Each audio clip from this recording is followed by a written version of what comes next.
একটি সুন্দর বনে এক খরগোশ আর এক কচ্ছপ বাস করত। খরগোশ সবসময় নিজেকে খুব দ্রুতগামী মনে করত এবং কচ্ছপকে নিয়ে মজা করত।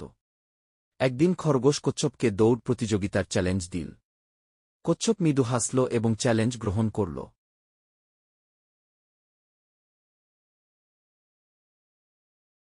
তাদের প্রতিযোগিতা দেখতে জঙ্গলের সকল পশু পাখি আসল।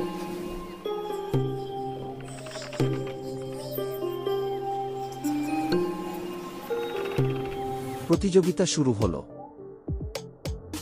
খরগোশ দ্রুত দৌড়ে অনেক দূর এগিয়ে গেল এবং মাঝপথে একটি গাছের নিচে ঘুমিয়ে পড়ল। কচ্ছপ ধীরে ধীরে কিন্তু স্থিরভাবে দৌড়াতে লাগল এবং খরগোশকে পার করে এগিয়ে যেতে লাগল।